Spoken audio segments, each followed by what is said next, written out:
Hi, everybody. Dan Illman taking a look at the four graded stakes races at Santa Anita on opening day Wednesday. We begin the graded stakes portion of the card. Race number 6 at 7 furlongs is the grade 1 Brea Stakes for 3-year-old fillies. And we have a standout on a speed figure scale. The number 5 Dream Tree, undefeated from 5 lifetime starts for Bob Baffert, popped a 100 buyer in her most recent start, the grade 2 Prioress. That was good enough for a 126 Timeform U.S. pace-adjusted rating. And simply put, if Dream Tree runs that race back, runs that figure back, she's going to win the Brea. There are some causes for concern, perhaps. She has not run since the Prioress, and this layoff is not by design. She was going to run in the Breeders' Cup Filly and Mare Sprint, where she would have been the first or second choice in the race. But she had minor throat surgery that forced her not only out of the Breeders' Cup, but out of training for a couple of weeks. And Bob Baffert has now had her on a very tight schedule to make this race. She has excellent tactical speed. She won the Prioress at 6 furlongs last time out,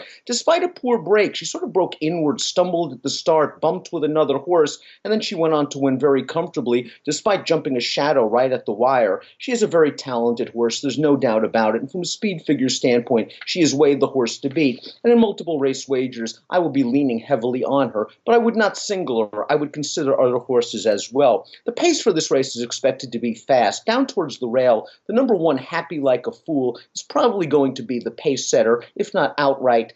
She probably will be pressing the pace. Her most recent effort was at Churchill Downs in a non-winners of 3 other than optional claimer, and she had a very easy trip as the odds-on favorite. She pressed slow fractions, and she was all out to win at 6 furlongs. I have concerns about her at the 7-furlong distance, especially when she's going to be hustled up from the inside post position. If she's caught in a prolonged pace duel, it could leave her vulnerable late. I could certainly see people using her in multiple race wagers, but she might be best utilized underneath in single race exotics. Another horse that figures to be up close to the pace is the number 4, Emboldened. And I know that Emboldened came from well out of it in her most recent start, way back in May in the Angels Flight Stakes. But there was a supersonic pace going on that day. And Emboldened, in only her 3rd lifetime start, looked very good winning. And that was a decent field. The 4th place finisher came back to run second in the grade 3 Santa Isabel with an 89 buyer speed figure. Unfortunately for the other Baffert trained runner, Emboldened is also coming off of a layoff. And this is a very long layoff. We have not seen her since May the 12th.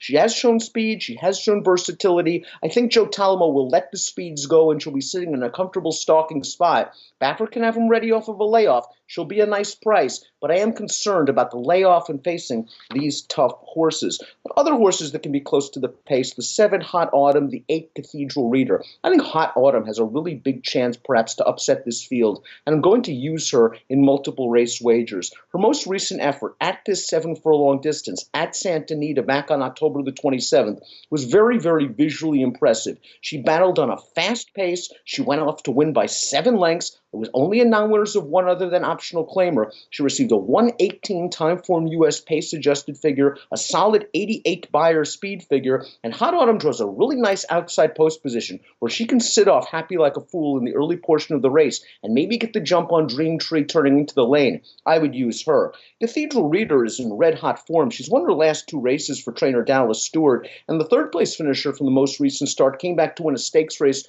over the Polytrack at Turfway Park with an 86 buyer speed figure. That horse has now won 3 out of her last 4 races. She has a stalking gear. I think she'll sit a good trip on the outside, but she's going to have to improve from a buyer speed figure standpoint. While she has paired up tops in her last 2 races, those figures were only 82s. The number 2 is Mo C. Cal, and all she's done is win 3 out of her last 4 races, her last 2 on dirt. She's turning back, and I usually like cutbacks at 7 furlongs, especially horses that can come from off the pace in fast-paced races. But Mo C. Cal is taking a gigantic step up for Peter Miller, and I wonder if she's going to be outpaced in the early portion of this race and have just a little bit too much to do turning into the lane. I have a feeling that she might be slightly more effective at longer distances. Kelly's Humor is a 1-run closer that has a puncher's chance coming from the back of the pack for Peter Miller. Her first start for Miller was uninspiring, to say the least. It was a non-winners of 2 other than against optional claimers. She was outrun early, and she only picked up some tired horses. At least the 6th-place finisher came back to win a 40,000 optional claimer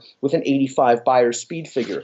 The 6, Heaven Has My Nikki, is a horse that really likes to sprint. She has won her last 3 sprints, and I believe she's won 5 of 6 sprint races in her career. She is an Ohio bred, taking a big step up, and her most recent start, her first race with blinkers at Mahoning Valley, she had a lot of things go her own way. It was a nice, easy pace against the field that she was supposed to beat. She won the race convincingly, but has to improve from a Buyer's speed figure standpoint. Keep an eye on the 9, Spice Perfection. While she is stepping up from the state bred ranks, I really liked her effort last time out in the Betty Grable at this 7 furlong distance, where she was able to stay close to a fast pace, and then she finished it off very nicely to the tune of a 91 Buyer. Both the 2nd and 3rd place finishers have returned to win, with Buyers in the low to mid-80s, but Spice Perfection is in very good form. She's won her last 2 races. She can be successful, as she showed last time out at 7 furlongs, and she's another that draws a solid outside post position. Dream Tree is the horse to beat. I don't think there'll be many people out there that will dispute that, and she'll be my top selection in the race. My single race selections are 5, 1, 7, and 9. Dream Tree, though, would be an A in multiple race wagers. I would also use Hot Autumn and Spice Perfection as backups in wagers like the Pick 5. Approximate post time for the Grade 1 La Brea, race number 6, on opening day Saturday at the Great Race Place, 2:15 Pacific. Best of luck.